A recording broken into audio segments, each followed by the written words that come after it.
앞으로 함부로 가족 간 계좌이체를 하셔서는 안 됩니다. 단순하게 서로가 필요해서 계좌이체를 했을 뿐인데 세금 폭탄을 맞을 수 있다는 사실 혹시 알고 계신가요? 오늘은 가족 간 계좌이체를 할 때 꼭 주의해야 할 사항 정리해서 알려드리도록 하겠습니다.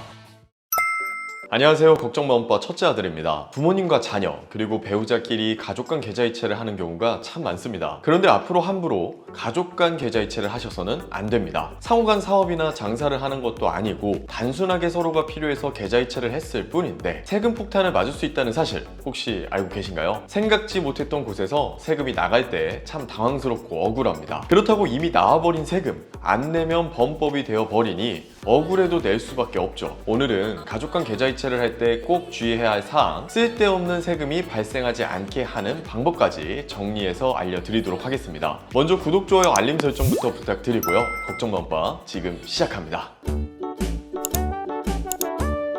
가족 간 계좌이체에서 주로 발생하는 세금이 바로 증여세입니다. 짧게 증여세에 대해서 소개해드리면 타인에게 재산적 가치가 있는 무언가를 무상으로, 그러니까 공짜로 받는 행위를 증여라고 하는데요. 그 증여받은 재산가액을 과세 표준으로 하여 부과되는 세금이 바로 증여세입니다. 한마디로 쉽게 풀어서 말씀드리면 내가 공짜로 돈을 받았으면 그 돈에 대한 세금을 내야 하는 것이 증여세인 거죠. 증여세는 내가 받은 돈에 따라서 세율이 정해집니다. 이렇게 1억 원에서 30억 원까지 금액에 따라 적게는 10%, 많게는 50%까지 세율을 부과해서 증여세가 결정됩니다. 30억 원이 초과되면 50%라니 뉴스 기사에서 증여세를 피하기 위해서 온갖 방법들을 동원하는 것이 어느 정도 이해가 되네요. 그래서 이 증여세라는 것 때문에 가족 간 계좌이체를 할 때 조심하지 않으면 쓸데없는 세금을 내야 할 수도 있는 것입니다. 저희가 항상 말씀드리는 것이 덜 걷어간 세금에 대해서는 어떤 수를 써서라도 우리에게 세금을 묻지만 더 걷어간 세금에 대해서는 내가 요구하지 않으면 국가에서 알아서 찾아주진 않죠. 그래서 똑똑하게 가족 간 계좌이체를 하는 것이 중요합니다. 일단 가족 간 계좌이체에서 이 계좌이체는 증여가 아니다 라고 보는 상황들이 있어요. 한번 살펴보겠습니다. 증여세법 제46조를 보면 치료비, 생활비, 교육비는 증여로 보지 않는다고 나와 있습니다. 그러면 치료비, 생활비, 교육비는 마음껏 계좌이체해도 되나요? 라고 물으신다면 한 번 더 꼼꼼하게 살펴보셔야 합니다. 일단 생활비는요, 대상이 중요합니다. 부양 의무가 있는 사람이 주는 형태가 되어야 합니다. 예를 들면 부모님이 돈을 붙인다라고 하면 자녀는 경제적 활동을 하기 전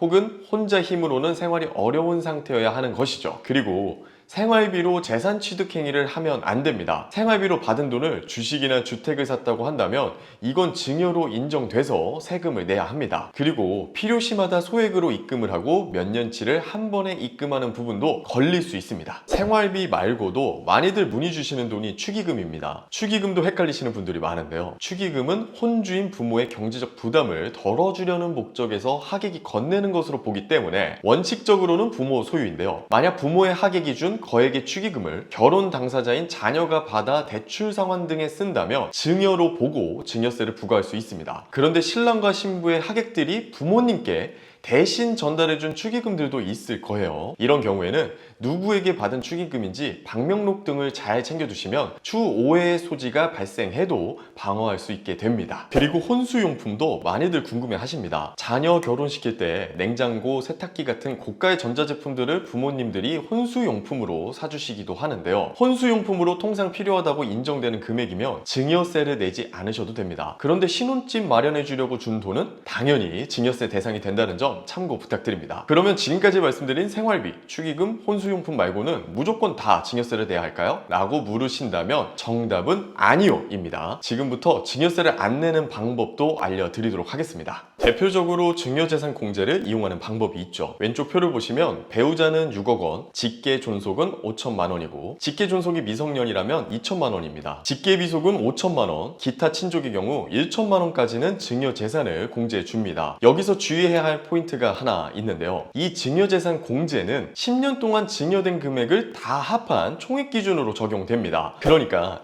10년 동안 자녀에게 5천만 원을 두 번에 걸쳐 계좌이체 해줬다고 해볼게요. 첫 번째 번째로 붙인 돈은 공제됩니다. 그런데 그 다음에 붙인 돈은 이미 5천만 원을 넘은 상태이기 때문에 공제되지 않습니다. 두 번째 붙인 돈은 증여세가 부과되는 것이죠. 마지막으로 최근 들어 조심해야 할 부분을 말씀드리면서 마무리를 지어보려고 하는데요. 요즘은 백화점이나 마트에서 구매하는 것보다 인터넷으로 물건을 구매하는 경우들이 많습니다. 그런데 우리 엄빠님들께서 인터넷에 익숙치 않으시다면 내가 돈을 보내줄 테니 자녀들에게 인터넷으로 물건을 사달라고 부탁하실 때가 많습니다. 그런데 이렇게 발생한 가족 간 계좌 이체도 당연히 증여세가 발생할 수 있습니다. 그래서 증여가 아니라는 증거를 마련하셔야 하는데요. 물건을 구매할 때 나오는 신용카드 내역이라든지 현금 영수증 기록을 꼭 갖고 계셔야 한다는 점도 꼭 기억해 주시기를 바랍니다.